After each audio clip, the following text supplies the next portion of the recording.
Chapter 1. An Unlikely Encounter. The Alien Ruins of Terra 4. Terra 4 was a planet of contrasts. Its vast deserts stretched endlessly, baked under twin suns, while jagged mountains clawed at the skies. Ancient ruins dotted the surface, monolithic reminders of a once great civilization now long extinct. Most travelers avoided the place, calling it cursed. Its harsh climate and crumbling structures made it a dangerous destination, even for the most daring explorers. Leontika Varin, an alien from the Sylvan race, didn't believe in curses. She was a pragmatic scientist on Terra 4 as part of an expedition to study the planet's ruins. The Sylvan were a slender, graceful species, their shimmering silver skin and faintly glowing eyes marking them as one of the galaxy's most advanced civilizations. For Lien, the ruins were an intellectual puzzle waiting to be solved, not a place of doom. Her team had landed on the outskirts of an ancient city believed to be the seat of a once powerful empire. The air shimmered with heat, and the ruins seemed to pulse faintly in the light, as if alive. Lien's team set up their base camp near the city's center, eager to uncover its secrets. But fate had other plans. The crash. High above Terra IV's surface, Ethan Grayson, a human explorer and former soldier, struggled to keep his ship from plummeting to its doom. His small freighter, the Stalwart, had taken heavy damage during an unexpected meteor storm. Sparks flew from the control panel as Ethan fought to stabilize the craft, his rugged features set in grim determination. "Come on, hold together," he muttered through gritted teeth, pulling desperately at the controls. The ship groaned in protest, its engines sputtering as the planet's gravity pulled it closer. Warning alarms blared in the cockpit, and Ethan knew he had no choice but to attempt a crash landing. Bracing himself, he aimed for a relatively flat expanse near the ruins, hoping to minimize the damage. The Stalwart hit the ground with a deafening roar, skidding across the rocky terrain before coming to a halt in a cloud of dust and debris. First contact. The crash didn't go unnoticed. Lien and her team had been analyzing strange energy readings when the sound of the Stalwart's impact echoed across the desert. Startled, they turned to see the plume of smoke rising in the distance. "What was that?" one of her colleagues asked, his voice tinged with unease. "An incoming ship," Lien said, her glowing eyes narrowing. "Likely an emergency landing. We should stay out of it," another scientist warned. "It's not our concern." But Lien shook her head. "If it's a ship, it could have vital resources or survivors. We can't ignore it." Against the protests of her team, Lien grabbed her scanner and headed toward the crash site, her curiosity and sense of duty outweighing any fears. A tense introduction. By the time Lien reached the Stalwart, Ethan had already begun assessing the damage. The freighter was in bad shape, its hull scorched and warped, but it had held together. Ethan stood outside, his tall, broad-shouldered frame a stark contrast to the delicate ruins around him. His jumpsuit was torn, revealing scars that hinted at a life filled with danger. Lien approached cautiously, her scanner raised.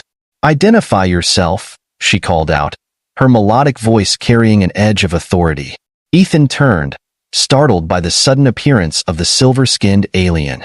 He raised his hands in a gesture of peace, his blue eyes scanning her with equal curiosity.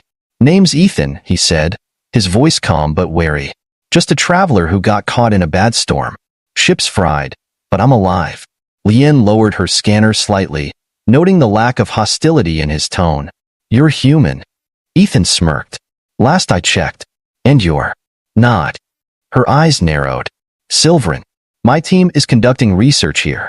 This planet isn't exactly a popular tourist spot. What are you doing here?" "Let's just say I'm not here by choice," Ethan replied, gesturing to the wreckage. "Now, if you don't mind, I've got a ship to fix." Lien hesitated. She had been trained to view humans as primitive and unpredictable, but something about this one intrigued her. His calm demeanor and the way he carried himself hinted at more than just a stranded pilot. "Do you need help?" she asked reluctantly. Ethan raised an eyebrow. "You offering?" "Let's just say I'm curious," she replied, her voice softening. "Besides, it's dangerous out here. If you attract attention from the local predators, your odds of survival aren't great." Ethan glanced at the distant mountains, where faint, shadowy shapes seemed to move. He sighed. "All right, Silver, You can stick around. Just try not to get in my way. An uneasy alliance. Over the next few hours, Lien and Ethan worked together to assess the damage to the stalwart. Ethan was surprised by Lien's technical knowledge. Despite her delicate appearance, she had a sharp mind and an impressive understanding of alien engineering. "You're not bad with tools," he admitted as she helped him realign a damaged power conduit. "I could say the same about you," Lien replied, glancing at him, "though I didn't expect a human to be so resourceful." Ethan chuckled. "We're full of surprises." As they worked, they began to share fragments of their stories. Lien learned about Ethan's life as a former soldier turned explorer, his scars a testament to battles fought across distant worlds. Ethan, in turn, discovered that Lien had dedicated her life to science after losing her family to a Silveran civil war. Despite their differences, a tentative bond began to form, but their fragile alliance was tested when a loud roar echoed across the desert. The predator. Lien froze, her glowing eyes widening. "That's not good." "What is it?" Ethan asked, his hand instinctively reaching for the plasma pistol strapped to his belt. "A Krolix," Lien said grimly. "A native predator. They're massive, fast, and hungry." The ground trembled as the creature approached, its shadow appearing over the ruins. The Krolix was a towering, six-legged beast with razor-sharp claws and rows of jagged teeth. Its scaly hide shimmered in the sunlight, and its yellow eyes locked onto the two of them. "Great," Ethan muttered, drawing his pistol. "This day just keeps getting better." The Krolix let out another deafening roar before charging toward them, its claws tearing through the sand. "Run," Lien shouted, grabbing Ethan's arm and pulling him toward the ruins. A narrow escape. The two sprinted through the ruins, the Krolix in pursuit. Ethan fired several shots, but the creature's thick hide deflected the plasma bolts. Lien led him toward a crumbling temple, where they ducked into a narrow passageway just as the beast's massive claws swiped at the entrance. Panting, they leaned against the cold stone walls, their hearts pounding. "That thing's not giving up," Ethan said, glancing at the passage's exit. Lien nodded, her mind racing. "There's an old trap system in these ruins. If we can lure it into the central chamber, we might be able to collapse the ceiling on it." Ethan smirked, his adrenaline surging. "I like the way you think." Together, they devised a plan to outmaneuver the Krolix. Using a combination of their wits and the temple's ancient mechanisms, they managed to trap the beast in the central chamber. With a final pull of a lever, the ceiling caved in, burying the creature under tons of rubble. As the dust settled, Lien turned to Ethan, a rare smile gracing her features. "You're not as reckless as you look." Ethan grinned. "And you're not as cold as you pretend to be." A fateful partnership. With the Krolix defeated, the two returned to the stalwart, their partnership solidified. They worked late into the night, their shared experiences forging a bond neither had expected. For the first time in years, Lien felt something she had thought lost hope. And for Ethan, the alien scientist was a reminder that even in the most desolate places, connections could be found. But their challenges were far from over. Unbeknownst to them, the Krolix wasn't the only danger lurking on Tira 4. Chapter 2. Faint Hearts and Unbreakable Wills. A fragile introduction. When Kira, the alien girl from the Liveran species, opened her eyes, the world around her was spinning. Her sleek, bluish-gray skin shimmered faintly under the artificial light of the human shelter. She had fainted mere moments after witnessing the unthinkable Adam, the human, snapping his dislocated shoulder and broken arm back into place with brutal efficiency.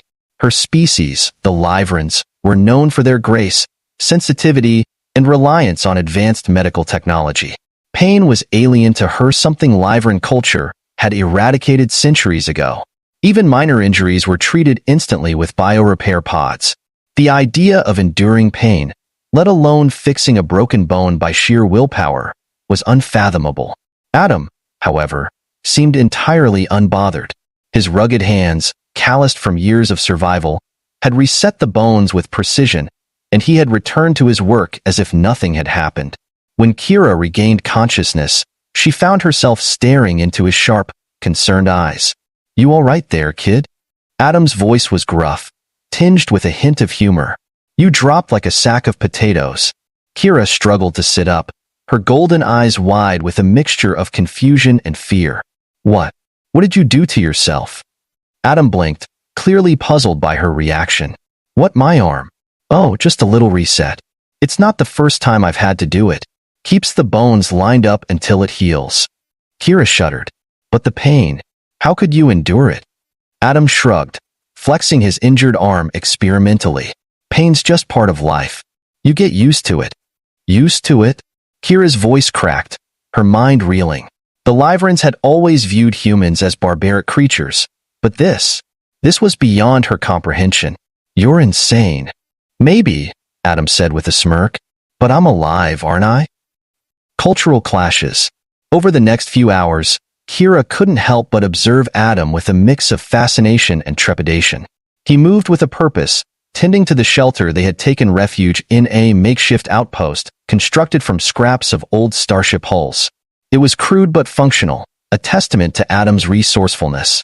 Kira, in contrast, felt completely out of her element.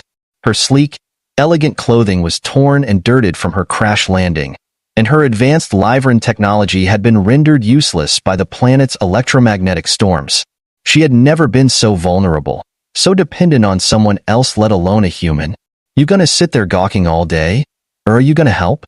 Adam asked, glancing over his shoulder as he tightened a bolt on the shelter's heat exchanger. Kira bristled. Help? With what? Adam chuckled. I don't know. Keeping watch, gathering supplies, fixing this heap of junk. Pick one. I am not accustomed to manual labor, Kira admitted, her voice tinged with embarrassment. No kidding, Adam muttered under his breath before standing up and dusting off his hands. Well, if you want to survive, you're gonna have to learn. Kira's pride flared. I've survived this long without your help. Adam raised an eyebrow, his expression equal parts amused and exasperated. Really? Because from where I'm standing, it looks like you were about 5 minutes away from becoming vulture food when I found you. Kira flushed, her golden eyes narrowing. I didn't ask for your help. Adam leaned against the workbench, crossing his arms. No, you didn't. But you're here now, so you might as well make yourself useful. A moment of vulnerability. That evening, as the planet's twin moons cast a pale glow over the landscape, Kira found herself sitting beside Adam by the campfire. Despite her initial disdain for him, she couldn't deny the strange sense of security his presence brought. He was rough around the edges, but there was a quiet strength in him that she couldn't ignore. Adam handed her a steaming cup of some kind of broth. It smelled strange, but her empty stomach growled in protest. Hesitantly, she took a sip, surprised by its warmth and flavor. It's good, she admitted reluctantly. Adam grinned. Glad you like it. It's an old family recipe. Well, sort of. Mostly just whatever I can scrounge up. Kira studied him for a moment, her curiosity getting the better of her. Why are you here, Adam? This planet is desolate. No one lives here by choice. Adam's expression darkened, his eyes reflecting the flickering firelight. Let's just say I didn't have anywhere else to go. Kira frowned. Exile? Something like that, Adam replied, his tone making it clear he didn't want to elaborate. Silence fell between them, broken only by the crackling of the fire. Kira found herself wondering what kind of life Adam had lived to make him so hardened, so willing to endure pain and solitude. For the first time, she realized that humans were far more complex than she had been taught. The first test. Their uneasy truce was tested the following morning when a piercing screech echoed through the air.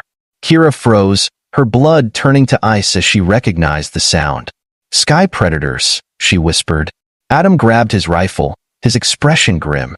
How many? Kira scanned the horizon, her enhanced vision picking out the faint shapes of winged creatures circling in the distance. At least 3. They're hunting. Adam nodded, his movements quick and precise as he checked the weapon's power cell. Stay close. If they come for us, I need you to follow my lead. Kira bristled at being given orders, but the primal fear coursing through her veins kept her from arguing. The predators were massive, their leathery wings spanning over 20 feet. They swooped low, their sharp beaks and claws glinting in the sunlight as they honed in on the camp. Adam didn't hesitate. He fired a warning shot into the air, the plasma bolt sizzling as it cut through the sky. The predators shrieked in response, one of them breaking off from the group to dive toward them. "Get down!" Adam shouted, pulling Kira to the ground as the creature's claws slashed through the air where she had been standing moments before.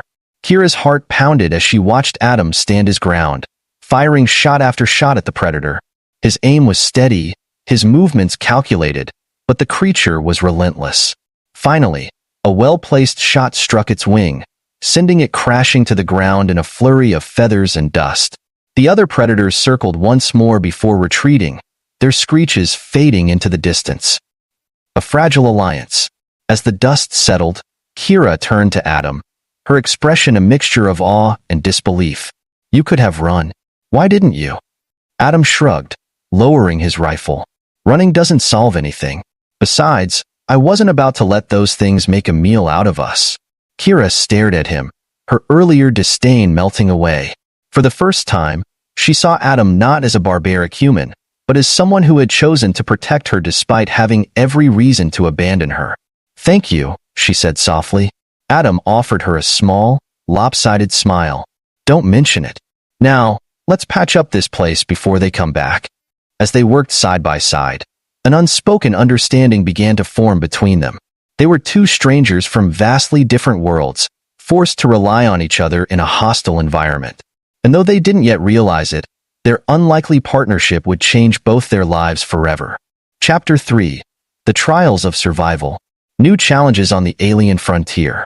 After the incident with Ethan snapping his bones back into place, Celaya struggled to reconcile what she had witnessed. To her, humans had always been considered fragile, their biology unsuited for the harsh environments found across the galaxy. Yet Ethan, with his unyielding determination and unervingly high pain tolerance, seemed to defy everything she believed. Celaya's world was a beautiful but unforgiving planet. Its skies shifted between iridescent purple and deep crimson, the land covered in jagged rocks and dense forests of bioluminescent plants that hummed faintly under the twin moons. The air was thick with the sense of alien vegetation and the distant cries of nocturnal predators. But the planet was also treacherous. Celaya's people had thrived here through their natural agility and endurance, evolving to survive in a world full of dangers. And yet, even her resilience had its limits. It was Ethan's ability to adapt his reckless, fearless approach to survival that both baffled and impressed her. A new alliance. Ethan adjusted his splint, which he had fashioned from a piece of Celaya's broken hover sled and strips of fabric from his shirt. The crew device had stabilized his leg after the earlier fall, but now, with Celaya reluctantly assisting him, they faced a bigger challenge. Crossing the Crithian cliffs to reach her crashed ship. "The cliffs are steep and treacherous," Celaya warned as they stood at the edge of a vast canyon. She glanced nervously at Ethan's leg, still amazed that he was walking. "Even for my people, it's a challenge." Ethan shrugged, testing the tension in his makeshift splint. "We've got no choice. Your distress beacons in that wrecked ship of yours, right? Unless you've got a better plan, we climb?" Celaya hesitated. She was used to being the stronger one in any partnership both physically and mentally. But Ethan had proven that his stubbornness and ingenuity could fill the gaps where his biology fell short. "Fine," she said finally, her violet eyes narrowing. "But if you fall again, I won't catch you." "Deal," Ethan replied with a smirk. The climb. The Crithian cliffs were more perilous than either of them expected. The rock formations were jagged and brittle, breaking away under the slightest pressure. Strong winds whipped through the canyon, howling like an angry spirit and threatening to tear them from their precarious handholds. Ethan moved carefully, his injured leg slowing him down but not stopping him. Celaya climbed ahead, her long, lithe limbs giving her a natural advantage. She glanced down at him periodically, half expecting to see him fall. But every time she looked, Ethan was still there, his face set in a mask of determination. "Why are you like this?" Celaya finally asked as they paused on a narrow ledge to catch their breath. "Like what?" Ethan replied, securing himself with a climbing hook he had fashioned from scrap metal. "Reckless. Stubborn. Humans aren't supposed to be this. Relentless." Ethan chuckled, wiping sweat from his brow. "We're not as fragile as you think, Celaya. Sure, we're not as strong or fast as some species, but we make up for it with grit. When things get tough, we don't give up, we adapt. Celaya didn't respond immediately. She had always prided herself on her own adaptability, but Ethan's words made her reconsider. Perhaps strength wasn't just about physical abilities. It was about the will to keep going, no matter what. An unexpected threat. As they neared the top of the cliffs, the ground beneath them began to tremble. Celaya froze, her sensitive ears picking up a distant rumble. "Do you hear that?" she asked, her voice tense. Ethan paused, listening. The sound was faint at first, but it grew louder with each passing second, a deep, guttural roar that seemed to come from the canyon below. "What the hell is that?" Ethan asked, his eyes scanning the shadows below. Celaya's face paled. "A Crithian stalker. They live in the cliffs. I thought they were extinct." "Great," Ethan muttered, tightening his grip on the rock face. "What's the plan?" "Run," Celaya said simply. "As fast as we can." The two of them scrambled up the remaining stretch of the cliff, the roar growing closer with each second. The Crithian stalker, a massive, reptilian predator with glowing blue eyes and razor-sharp claws, emerged from the shadows below, its massive frame scaling the rock face with terrifying speed. "Go!" Celaya shouted, pushing Ethan forward as they reached the top. Ethan didn't need to be told twice. He limped as quickly as he could, following Celaya toward the safety of a nearby cave. The stalker was close behind, its guttural growls echoing through the canyon as it leapt onto the plateau, its glowing eyes locking onto them. Celaya grabbed a jagged piece of rock, ready to defend herself, but Ethan stopped her. "Get inside," he said, his voice steady. "I've got this." "You can't fight that thing," she protested. "Just trust me," Ethan said, meeting her gaze. Reluctantly, Celaya retreated into the cave, watching as Ethan stood his ground against the towering predator.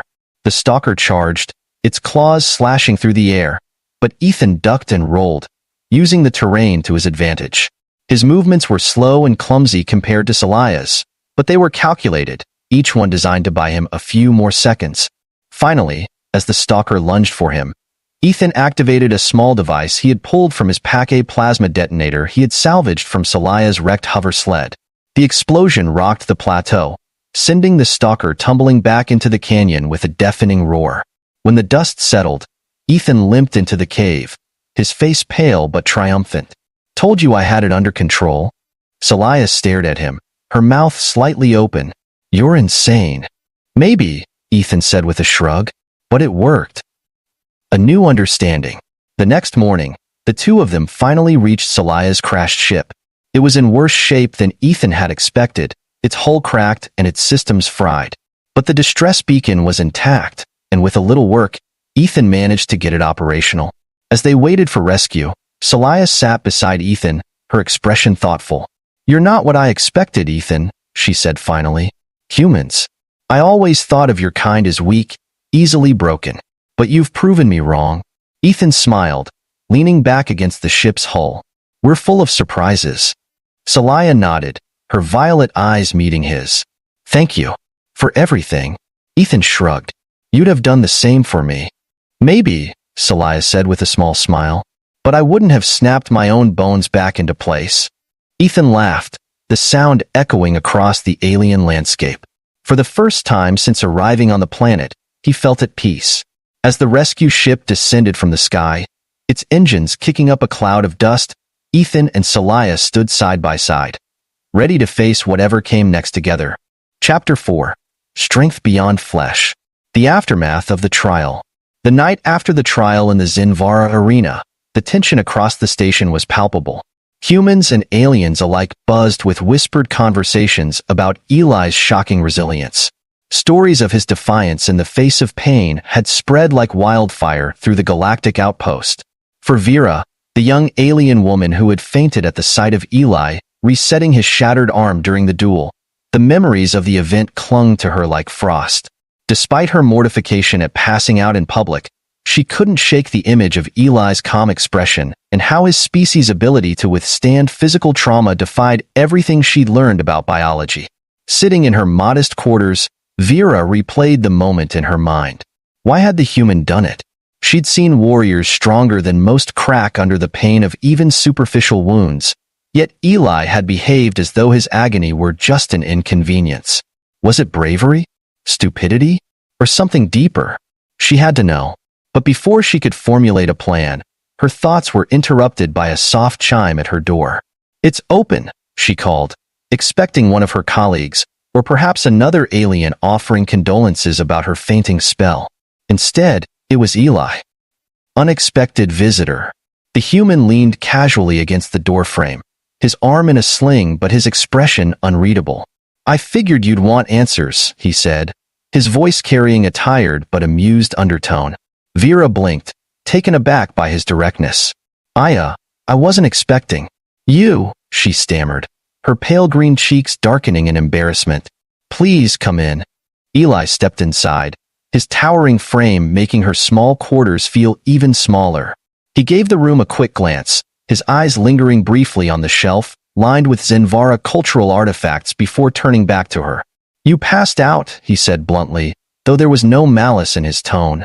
"At first, I thought it was the fight, but it wasn't, was it?" Vera's frilled ears twitched as she looked down, fidgeting with the hem of her tunic. "It was. When you broke your arm," she admitted, her voice barely above a whisper. Eli raised an eyebrow. "That?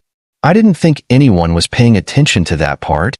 "Of course, we noticed," she exclaimed, suddenly looking up at him. "You twisted it back like it was nothing, and then you kept fighting. That's not normal. No species can endure that kind of pain without dash."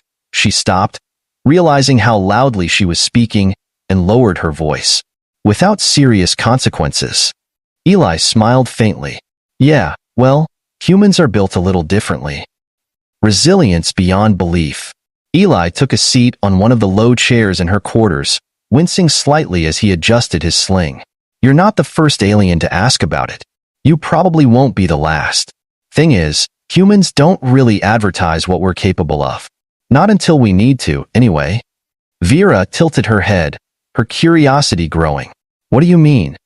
He leaned back, his expression turning serious. "Humans evolved on a planet where survival wasn't guaranteed. We had predators, harsh climates, diseases, you name it. Our bodies adapted to endure a lot of punishment because the alternative was extinction. So, you're saying pain doesn't affect you?" "Oh, it affects us," Eli said with a chuckle. "We just learn to push through it. Our bones heal faster than most species, our muscles repair themselves quickly, and we've got these things called endorphins that help dull the worst of the pain when we're in danger. It's not magic, it's just biology." Vera stared at him, her mind racing. "That's incredible. But it still doesn't explain why you didn't stop. Why you didn't surrender."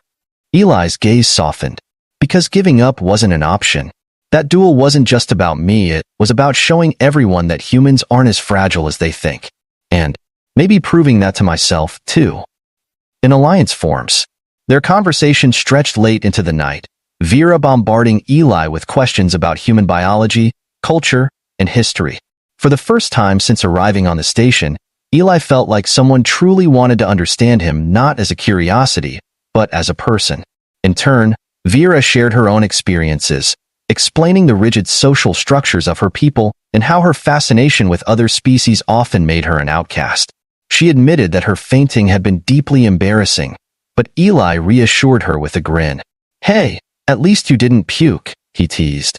"I've seen grown men do worse." By the time they parted ways, a tentative friendship had formed a connection that would prove invaluable in the days to come. The fallout. The duel's outcome had earned Eli both allies and enemies. Some of the station's inhabitants now looked at him with newfound respect, while others, particularly the alien warriors he had humiliated, saw him as a threat. Whispers of retaliation began circulating, and it wasn't long before Eli found himself cornered in a dimly lit corridor by a group of angry fighters. "You made us look weak," their leader snarled, a towering alien with dark, jagged scales. "You think you're better than us, human?" Eli sighed, already feeling the familiar ache of a fight brewing in his battered body. "Look, I don't want trouble. Let's just walk away from this." But they didn't walk away. A final battle. The fight was brutal. Eli's human resilience kept him on his feet, but the odds were stacked against him. Just when it seemed like he might be overwhelmed, a sharp, commanding voice cut through the chaos. Enough! Vera stepped into the corridor, her frilled ears flaring with anger. She wasn't a warrior, but her knowledge of the station's laws and her connections gave her authority. The attackers hesitated, grumbling as they backed away. You don't belong here, human, one of them growled before retreating. Eli leaned against the wall, breathing heavily. I owe you one, he said, wiping blood from his lip. Vera crossed her arms, smirking. You owe me more than one. A new purpose. The incident cemented Eli and Vera's bond, and together, they began working to change perceptions of humans on the station. Vera used her knowledge of interspecies relations to organize a demonstration of human capabilities, inviting station leaders and representatives from other species to witness what humanity could offer. Eli showcased not just his physical resilience, but also his ingenuity, repairing advanced alien technology with ease and offering solutions to problems that had plagued the station for years. Slowly but surely, the stigma surrounding humans began to fade. The ending. Months later, Eli stood in the station's central plaza, now bustling with activity. Vera stood beside him, her confidence shining brighter than ever. Together, they had turned a moment of pain and embarrassment into an opportunity for understanding and unity. You've come a long way, Vera said, glancing up at him. Both of us have. Eli smiled, his arm fully healed but still bearing faint scars from the duel. Yeah, and I think we're just getting started. As the crowd around them swirled with conversations and laughter, the human and the alien shared a moment of quiet understanding. They were from different worlds, but their friendship had built a bridge no storm could break.